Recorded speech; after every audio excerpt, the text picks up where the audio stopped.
What is the secret behind passionate teams? Why are there only a few out there, and how can we get more of them? If you've asked yourself these questions, then this podcast is for you. We are talking with national and international experts about passionate teams to answer these questions. This is our passion. This is what we are burning for.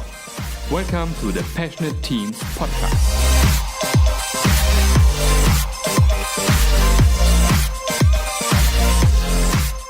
So welcome to a new episode of the Passionate Teams podcast. This time I have a special guest with me. It's Dave West. He's the CEO and product owner of Scrum.org. But maybe Dave, would be better if you introduce yourself on your own.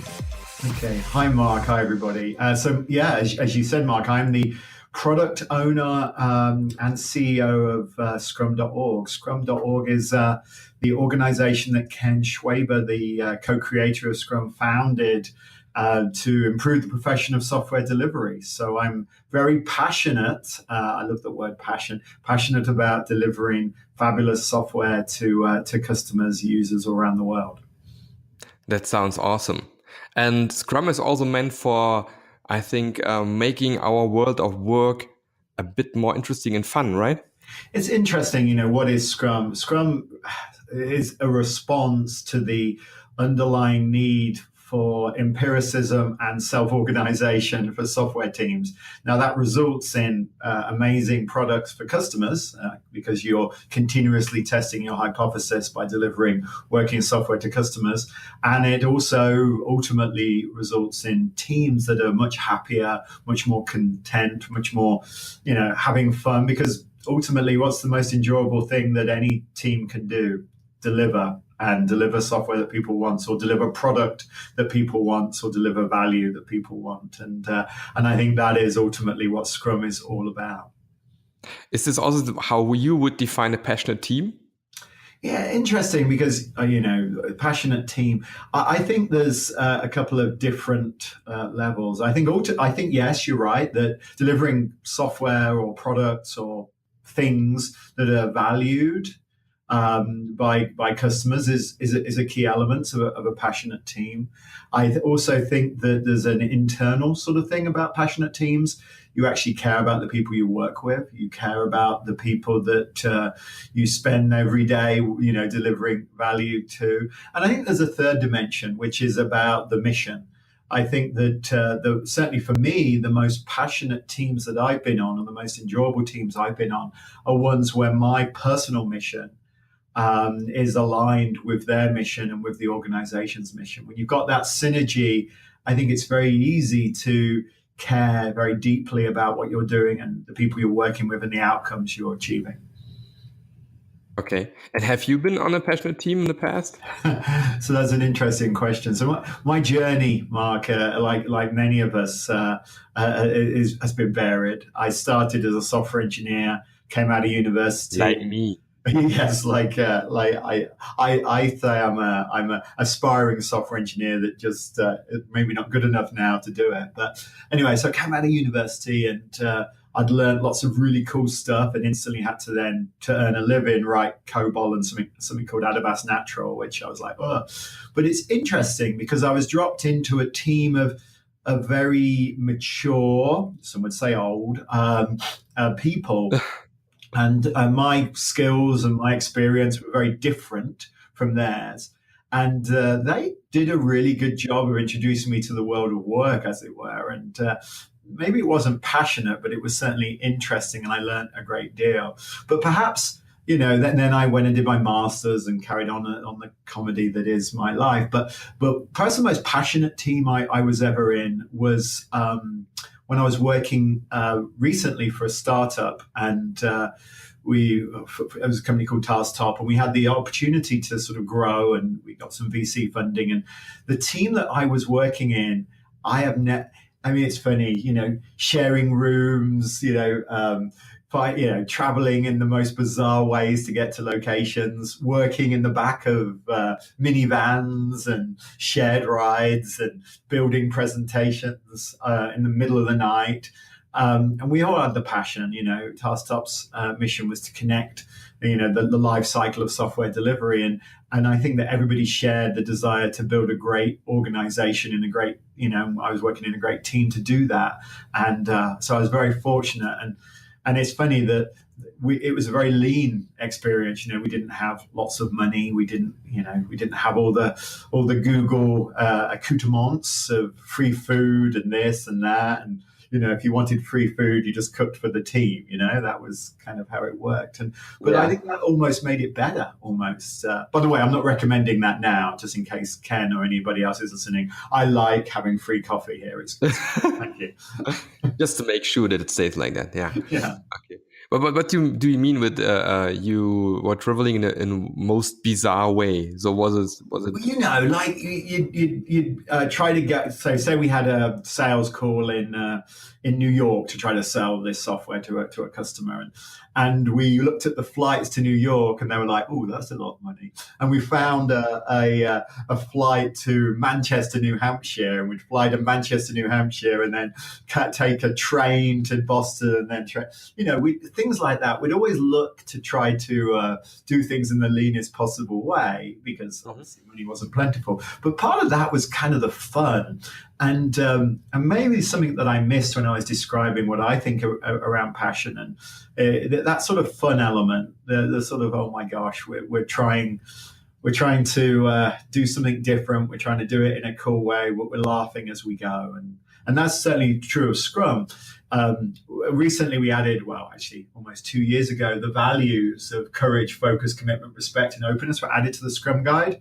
And when Ken and Jeff were doing that, what was funny about that was that I wanted to add humor. And of course, I got poo-pooed a little, but and because they said, of course, everybody has to be a little bit, can't take themselves too seriously and laughs at the world around them a little bit, because that ultimately creates an environment of passion, of success, of etc. But they didn't add it. But I do wish that we had humor. I think sometimes we get very take ourselves a little too seriously, and I think if you can smile at the situation you're in, and as a team, if you can share that, I'm sort of reminded of my soccer team from home. Though I live in America now, I was born in Leicester, just outside Leicester. And my soccer team was Leicester Football Club, and my brother and my uncle and my dad and all that season ticket holders. Anyway, and I remember watching on the Leicester, there's a channel you can watch on Facebook and stuff. And I was watching as 2 seasons ago when they won the Premier League. And I remember watching that these guys they just couldn't take it seriously that they were top of the Premier League. They just beat Man City. They just, drawn with United. They were like, what the heck's going on? And they just laughed at themselves. And I thought that was a very bonding experience for Leicester, and ultimately they won the championship, I think, because of their ability to work as a team and to have passion and to support each other and to deliver ultimately the results that they needed. Yeah, you're totally right. I totally agree with the humor part of that. So I think fun and humor and I think people are spending now a big part of the life at work, right? Yeah. I mean, it's a significant percentage. Yeah, and then why not having fun at work, right? So what the vision, what is me driving is currently, I truly believe that the whole egoistic, populistic thingy that is going on at the moment is just coming from people who are not really happy with their lives. And if you're not really happy, also because maybe of your not so happy work life, you're becoming more egoistic. You're more looking inward and more looking at yourself, that things are not that going well. And then you're starting on punishing people around you because they are the bad guys. They are the ones who are, the real problem, and not you maybe. But I believe if we would have more happy people and more happy workplaces, then people would also have more time and energy for caring for other people. And then we would have less of these troubles. This is just what is driving me currently. That's interesting. There's like 15 things that popped into my head. One, my gosh, we're getting into a little bit of a political sort of statement, so let's avoid that for a moment. But there's a couple of things. One, there's a fabulous book called Joy Inc. You may have read it. It's about the guys at Menlo Park, and the organization they create. A couple of interesting points about that is when people have kids, instead of sort of putting them in daycare, they bring them in. Now, I have 2 boys under 5. If you brought my boys into an office, there'd be mass destruction of an epic level. But I thought that was very interesting. So that's one thing. The other thing that you made me think about a little bit was, I think some of the reasons why people are unhappy is because ultimately the social systems, and I consider organizations and the teams and the structures and the departments, etc., to be ultimately a social system. The social systems that we constructed as part of the Industrial Revolution and sort of like the change in the 1900s with Taylorism and Ford and the like, the social systems that we created ultimately are not designed for the world that we now live in.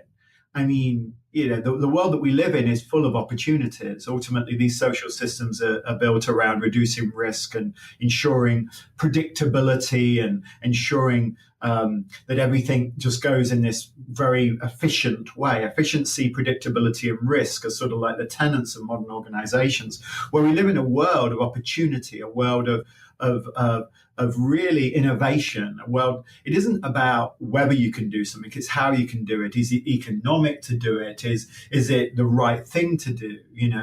The rise of agile, and particularly, Scrum being the most popular agile approach, has definitely, in response to this world that we live in. Thomas Friedman, the guy that wrote The World is Flat, wrote an interesting book called Thank You for Being Late. Absolutely fabulous book. He's a great orator, a great storyteller, and I love his work. And he talks about the age of accelerations. Obviously the Moore's law stroke the cloud, coupled with globalization. The fact that the car that you drive has actually traveled more journey. The components it's made of has traveled a lot more than you probably. It's just incredible. And then the last thing he talks about is climate change. Now, whether it's climate change or population growth, I'm not going to go into the politics, but ultimately the environment that we live in is changing. You look at Syria, one of the issues that they had, or one of the reasons why was because of this huge amount of young people that weren't working. There's a huge change in the environments in Africa and in the Middle East, etc. So what's interesting about all of this is we live in this world of accelerations, this world of opportunity, and I think the social systems that we've built, that we've put these people in, they come out of college, they start work, are not attuned to those. So trying to build an environment. In fact, the most successful teams I've worked on tend to be successful in spite of the organization they're in. Now, it's not necessarily true at Task-Top, the previous one, because we were so small. But if you look at any large organization, the large teams that I've worked in, like at IBM, Rational, and places like that, we were successful in spite of we used to go to release planning meetings and just not laugh at everybody else, but sort of like, laugh at the sheer pantomime of the process. And then we'd come back and we'd say, okay, what can we do considering these constraints? What can we do to deliver on that?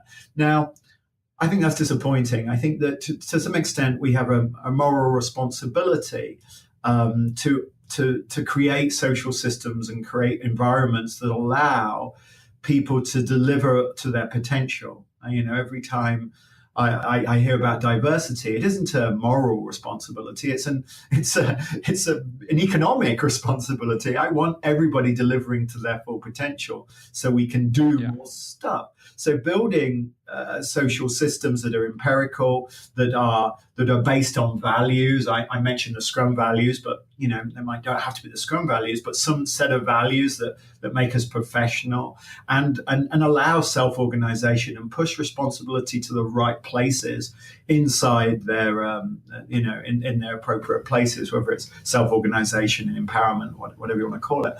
So if you look at that's interesting.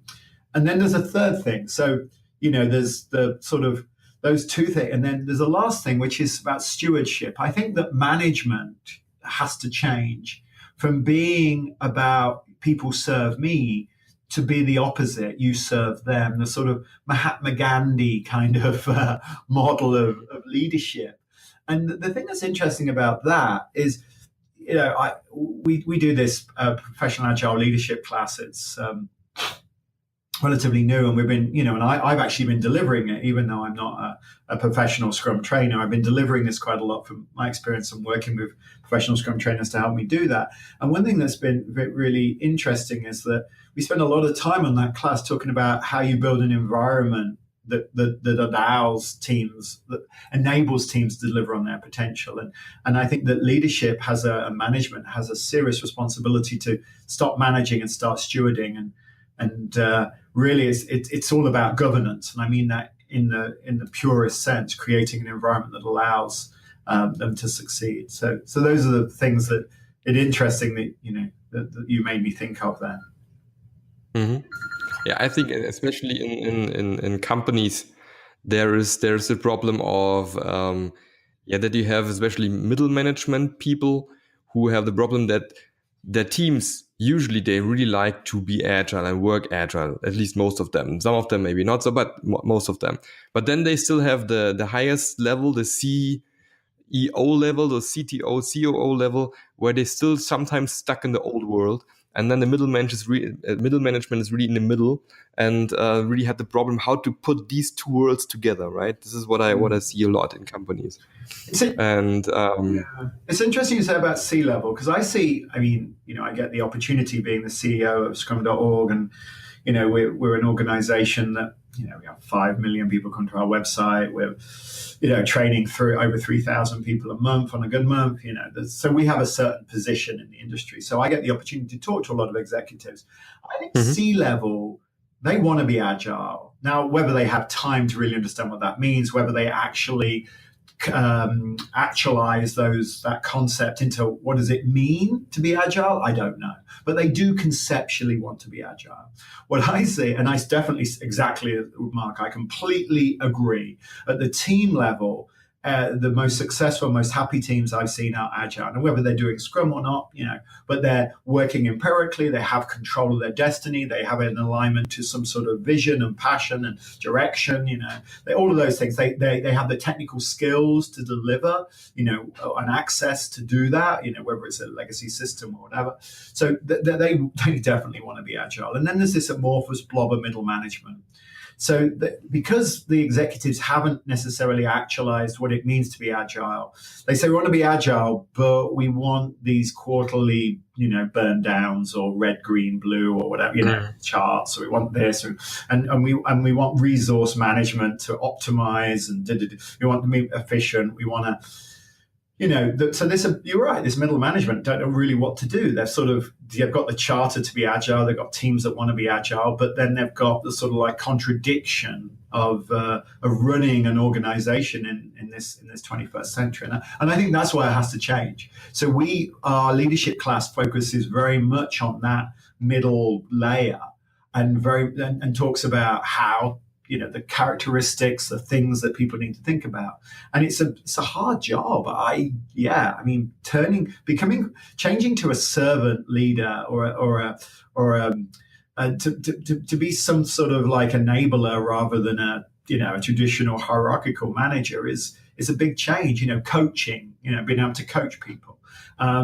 Being able to facilitate meetings, knowing how to raise transparency using techniques, such as Kanban, but other things, walking the floor rather than sitting in your office, not going to. Yeah, I think that's what is. You just said hierarchy. Hierarchy, I think, is also one of the problems, not problems, but one of the things in our mindset we still have, right? So people want to go to a job, and then after a certain time they want to get promoted to some different higher role, right? And then they want to get promoted, and maybe ultimately sitting in a corner office somewhere with a great view and earn a hell lot of money. And what we now do, and this is changing currently, is that we go into a flat hierarchy. We see this is working better. But then, of course, a lot of people are asking, okay, what is with my career then? Where will I be in the future? What is my role then, right? And then, of course, there's also some pushback, and I don't want to go there, and I like it how it's liked. And so humans are quite, I would say, they like things like they are, and they don't want to have that change so much, right? It's interesting. So, I mean, I have two children, I have, a wife, and I have responsibilities. So, yes, I do want to earn more money. I do want to, put more money into my retirement, pay off my mortgage, all those sort of things. I have a responsibility to my family. And what that often means, though, is the way you make more money in traditional hierarchical organizations, as you're describing, is you have more people report to you, right? You grow, and then you have people that report to you that have other people reporting to them, and then you go up. So really, what you're being rewarded on is having people, really. Now, Right. what we find in the agile organizations, you look at the Spotify's, you look at the Googles, is they do keep it relatively flat. But but they still promote people. There is still a hierarchy, but it tends not to be a line management reporting hierarchy. It tends to be a skill, capability, sensei, apprentice, journeyman kind of model. So I love organizations where you are rewarded for being really good at what you do. That also means to be good at what you do requires you to help others do what you do. For instance, one of the most important things that I do, what I've done with the people that are most capable in my organization is get rid of their GitHub privileges, because having a really great software engineer deliver great software is awesome, but it's not scalable. And, if they leave, particularly in the Valley at the moment where attrition is always an issue, for good reason. That's one of the reasons why things grow there, is because it's people are always moving and taking ideas and transferring them. Or in India is another great example. If I end up with these heavy dependencies on people, well, one, it's a huge risk, but also it's not very scalable. So instead, let them teach others, whoever is pairing or mobbing or whatever, to all get better. And then over time, then everybody's helping each other, but you reward them for it. You incentivize them for it. You pay them for it. It isn't about how many people report to you. It's about how many people have you helped. So you sort of change the dynamic in an organization so it can continue to be flat. Now, that doesn't mean you don't have some sort of set of people that care about your progression and your development, talent or HR as it was, people management. You still have that, but it's more in a community or guild or whatever, weird word you want to use. But I love community, and I think we need to incentivize people for working in community and helping community. And that's actually not just true inside organizations. I think in general, we should reward people for their contributions to community rather than their ability to have hundreds of people report to them. Yeah, that's right. And the other thing why this hierarchy was created, because in the past, people believed that I need to tell my people what they have to do, right? Yeah. So they handle people like childs instead of adults. And what we can see in a lot of companies where they go the different way now with flat hierarchies and so on, is it works quite well. So people feel now like they are handled like adults, and then they behave like adults, and then everything works quite fine, right? Yeah. And I think this is also a mindset change for a lot of people. Is okay.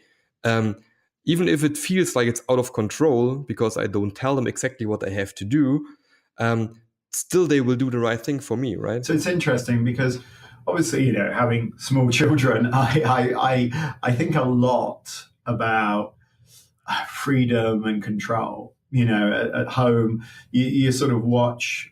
It's funny. I used to be very worried about you can't do anything. I didn't want him to hurt himself, etc. The second one, you kind of miss a lot of things. You're like, oh, there we go.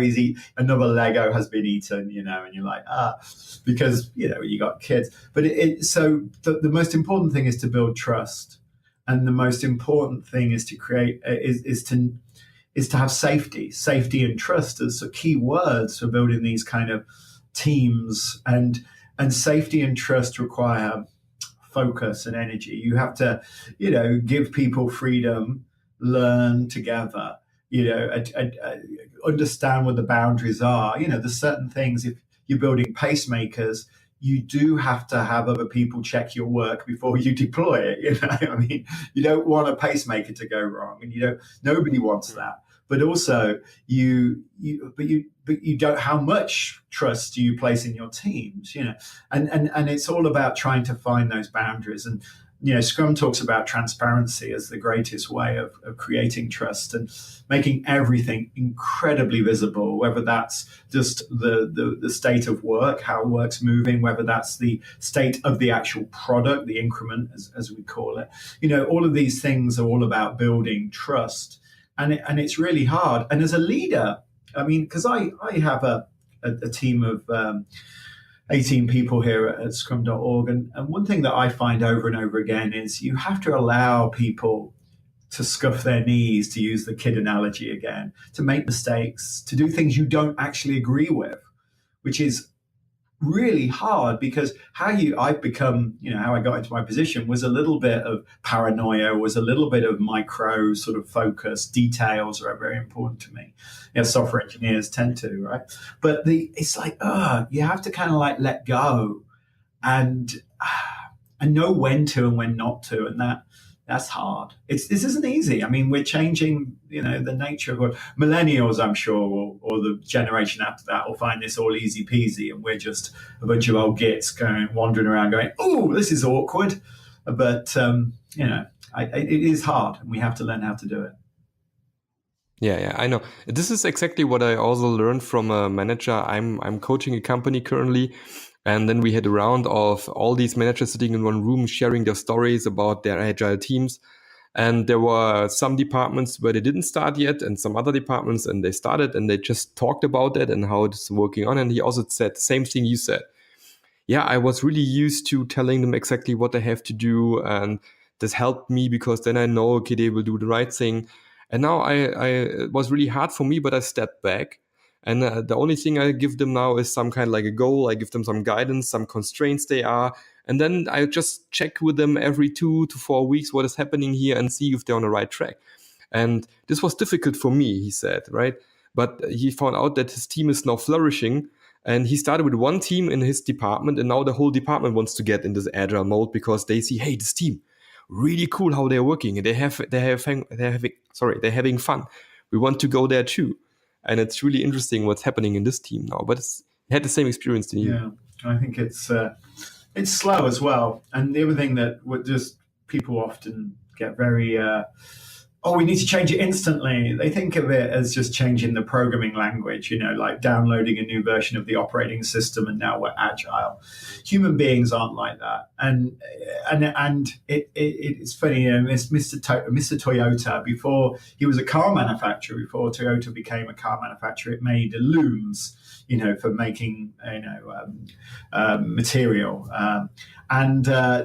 Somebody stole all the blueprints for the looms, and Mr. Toyota's deputy was really worried that the competition would get access to these loom designs and destroy the business. And Mr. Toyota said something very interesting. It's not the loom designs that matter. It's not the looms. It's all the experience, all the learning that we had to get the looms, to build them the way they are. And I think that part of this journey to change is about that. It's about, now, is it possible to accelerate it? Possibly. Is it possible to work with people like you and experienced, trainers and coaches to help you? Yes, of course it is. I mean, if you want to get fit, often a great way is to get a coach. We get that. But ultimately, they can only do so much. There's only a certain speed to the muscle, changing, and to the experience driving a different behavior. And I think that's the key thing. Yeah, you're right. It takes time. It's nothing that can just happen tomorrow. That's true. We are all humans. Fortunately. I don't know. Some days I'm glad we are, and then some days I'm like, oh my God, I wish I wasn't. As my knee hurts and as my ankle moves up, the older I get, the less I'm like, oh gosh, I wish I could just take that off and put a new knee on. That'd be much easier, wouldn't it? But it's also great to be human, right? It's Yes, it is. Every emotional moment, it's great. But okay. So thank you, Dave. Time is running fast. We are also through with our time for our podcast today. It was really, really nice for having you with us. Thank you very much for trying also the second time, because we had technical difficulties last time. And I really apologize for that. But now we made it. And thank you very much, No Dave. problem at all. Well, thank you. Thanks for your time and being human. Yeah, thank you for being human too. I hope to see you sometime soon at some conferences, whatever. That would be really I'm cool. sure we will. I spend a lot of time in Germany. It's one of the strongest professional Scrum communities in the world. And I'm always rejoiced when I hear Germans talking about agility. It's sort of like, I know that something must be right, because talking about trust, I trust the German nation to think things through in a systematic way. So it's good that you guys are embracing Scrum and Agile. Okay, then thank you very much and have a great week. Thanks, Dave. Mark. Yeah, bye.